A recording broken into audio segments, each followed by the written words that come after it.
ಕೇಂದ್ರ ಸರ್ಕಾರ ಏನಾದರೂ ಇಲ್ಲ ಅಂದಿದ್ರೆ ಇವರು ಬರೀ ಬೂಟಾಟಿಕೆ ಮಾತುಗಳಷ್ಟೇ. ಅವ್ರಿಗೆ ಇನ್ನೊಂದು ಆಗ್ಬಿಟ್ಟಿದೆ, ಯಾವುದೋ ಗ್ಯಾರಂಟಿಗಳಂತ ಹೇಳಿ ಹೇಳಿ ನನಗೂ ಬೇಜಾರಾಗ್ಬಿಟ್ಟು. ಗ್ಯಾರಂಟಿಗಳು ಒಂದು ಕಡೆ ಆದರೆ ಇದೊಂದೇ ದೊಡ್ಡ ರಾಜ್ಯ ಇರೋದು ಕಾಂಗ್ರೆಸ್ ಇರೋದು. ನಮ್ಮ ಶ್ರೀನಿವಾಸ ರೆಡ್ಡಿ ಅವರು ಹೇಳ್ಬಿಟ್ಟಿದ್ದಾರೆ ರೈತರ ಬಗ್ಗೆ ಎಲ್ಲ. ರೈತರು ಈ ರಾಜ್ಯದ ದೇಶದ ಬೆನ್ನೆಲುಬು ಅಂತಾರೆ. ಬಂದಿದ್ದ ಸರ್ಕಾರ ಎಲ್ಲ ಮತ್ತೆ ಲಾಸ್ಟ್ಗೆ ಅವನು ಗುಂಡಿಗೆ ತಳ್ಳೋದು ಒಂದೇ, ಹಂಗೆ ಆಗ್ತಾ ಇರೋದು. ಈಗ ಒಂದು ಎಕ್ಸಾಂಪಲ್ ಹೇಳ್ತೀನಿ.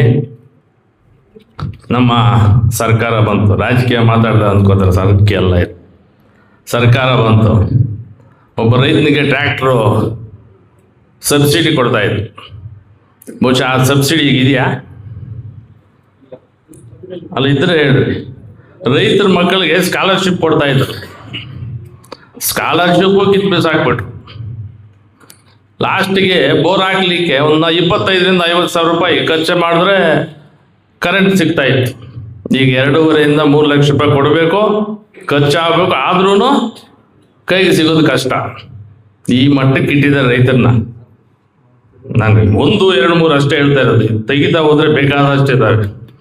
ಈಗಿನ ಲೆಕ್ಕಾಚಾರದಲ್ಲಿ ಅಷ್ಟೋ ಇಷ್ಟೋ ಕೇಂದ್ರ ಸರ್ಕಾರ ಏನಾದರೂ ಇಲ್ಲ ಅಂದಿದ್ರೆ ಇವರು ಬರೀ ಬೂಟಾಟಿಕೆ ಮಾತುಗಳಷ್ಟೇ.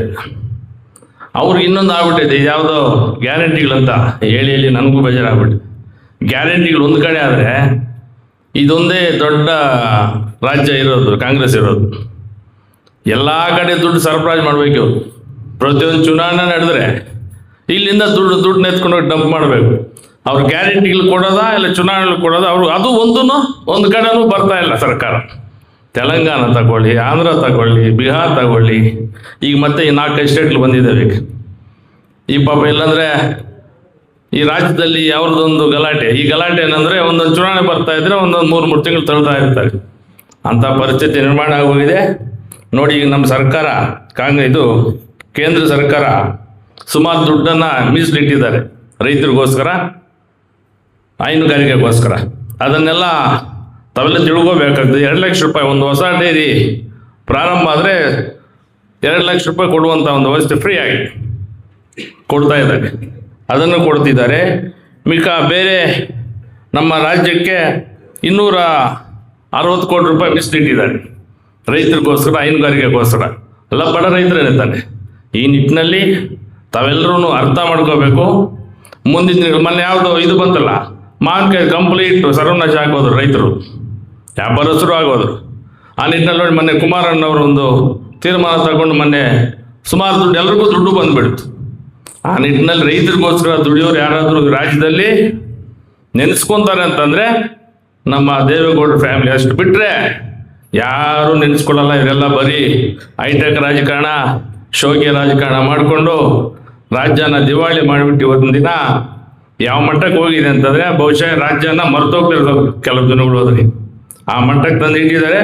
ನಾವೆಲ್ಲರೂ ಮುಂದೆ ಅರ್ಥ ಮಾಡ್ಕೋ. ನೋಡಿ ಮೊನ್ನೆ ರಾಜ್ಯಸಭೆಯಲ್ಲಿ ನಮ್ಮ ಇವರು ದೇವೇಗೌಡರು ಕಣ್ಣಲ್ಲಿ ನೀರು ಹಾಕ್ಕೊಂಡು ರೈತರಿಗೋಸ್ಕರ ನೀರು ಬೇಕು ಅಂತ ಅಷ್ಟೊಂದು ಅವ್ರನ್ನ ರಿಕ್ವೆಸ್ಟ್ ಮಾಡಿಕೊಂಡ್ರು.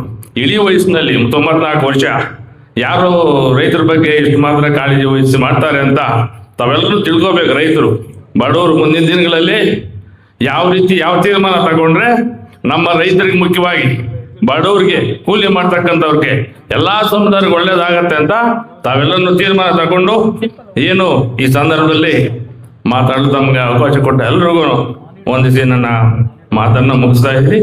ಜೈ ಹಿಂದ್, ಜೈ ಕರ್ನಾಟಕ.